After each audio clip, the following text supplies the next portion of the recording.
Gibran Huzaifah, CEO dari eFishery, nipu 300 juta ke investor.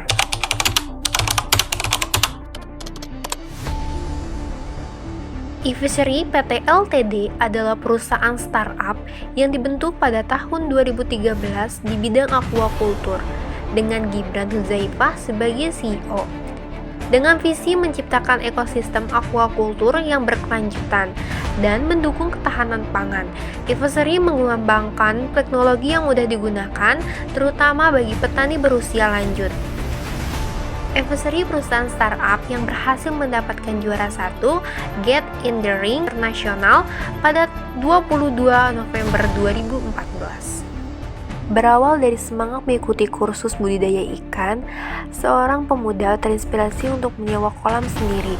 Namun, realitas segera menyadarkannya. Kerja keras, margin tipis, dan ketidakpastian hasil membuat bisnis ini terasa seperti usaha besar dengan keuntungan yang kecil. Untuk meningkatkan pendapatan, dia membuka warung kecil yang menjual ikan hasil budidayanya. Ia juga mulai menjalin kerjasama dengan toko-toko untuk memperluas pasar. Di puncak semangatnya, dia punya 70 kolam dan bercita-cita buat bangun bisnis restoran seafood dengan banyak cabang. Bahkan sejak 2012, dia punya mimpi punya 1000 kolam dan menjadi raja lele di Indonesia. Sampai suatu saat ada petani yang jauh lebih berpengalaman kasih saran, kalau mau ekspansi besar-besaran, tantangan terbesar itu ngasih makan ikan secara rutin dan efisien. Dari situlah muncul ide buat bikin mesin pemberi pakan otomatis. Nah, abis itu langsung fast forward, eFishery grow. Ketemu tantangan yang pertama, dan ini jadi cikal bakalnya untuk pemalsuan laporan keuangan. Masalah pertamanya, mesinnya mahal, petani kecil gak mampu beli. Harga mesin sekali beli bisa sampai 5-10 juta rupiah. Kebanyakan petani gak sanggup, bahkan lebih murah menggaji orang di bawah UMR buat kasih makan ikan manual. Akhirnya muncul ide baru, gimana kalau mesinnya disewakan aja. Jadi petani gak perlu beli, cukup sewa dengan harga lebih murah. Harapannya setelah beberapa tahun bisa balik modal, dan petani yang udah coba pasti gak bakal berhenti untuk pakai. Ini justru jadi bibit masalah, karena untuk sistem sewa, eFishery harus keluarin modal besar di awal buat beli banyak mesin duluan, sementara pendapatan dari petani masuknya nyicil dan bisa bertahun-tahun. Akhirnya, di Mei 2018, perusahaan nyaris bangkrut, runway tinggal sebentar lagi. Waktu itu ada investor bernama Aquaspark yang siap invest 1,5 juta dolar di series A, tapi dengan syarat 500 ribu dolar terakhir baru dikasih kalau ada investor lain yang ikut. Sayangnya nggak ada yang mau ikut sampai dia bilang ke Aquaspark. Ia bahkan menyampaikan jika tidak ada investor lain, kurangnya akan ditanggung secara pribadi 1 juta dolar. Tapi tetap aja ditolak. Di titik ini dia kecewa berat sama dunia investor.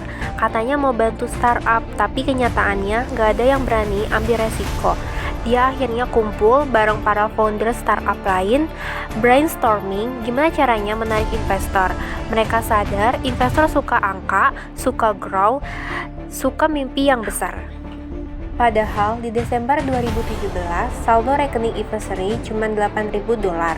Dan kalau nggak dapat dana tambahan, perusahaan bisa mati dalam 3 bulan. Pilihannya cuma 2, biarin mati, atau dia harus mikirin caranya dapat investor. Akhirnya dia ngambil opsi B.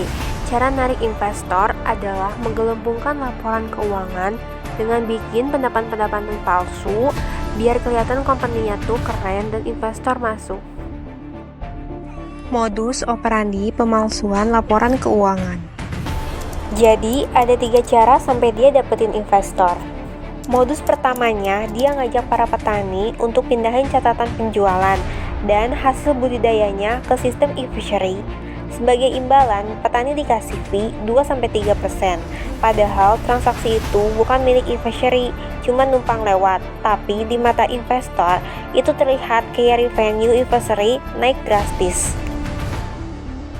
Modus kedua, program Kabayan. Intinya, eFishery jadi perantara antara petani dan lembaga keuangan. Tapi kali ini mereka manipulasi sistem.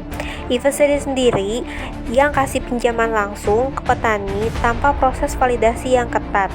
Akibatnya, dari total 30 juta dolar yang disalurkan, 25 juta dolarnya macet. Tingkat gagal bayarnya sampai 76%. Modus ketiga saat COVID-19, ketika semua startup performanya jeblok, Advisory ngelihat ini sebagai momen buat rekonsiliasi laporan. Pelan-pelan, angka yang tadinya segini dan hasilnya segini diturunin ke level yang lebih realistis. Tapi sebelumnya, laporan keuangan Advisory sempat melonjak dari 180 dolar menjadi 10 juta dolar dalam setahun, naik 50 kali lipat.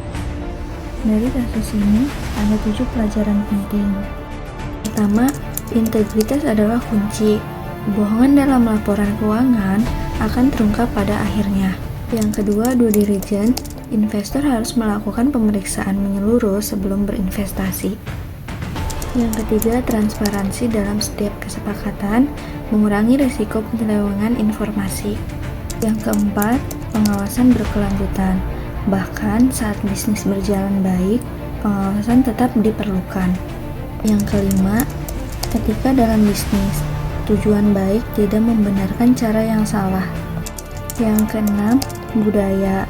Optimisme berlebihan bisa berujung pada penipuan. Yang ketujuh, ego dan groupthink. Kesuksesan tidak boleh membuat kita buta terhadap realitas.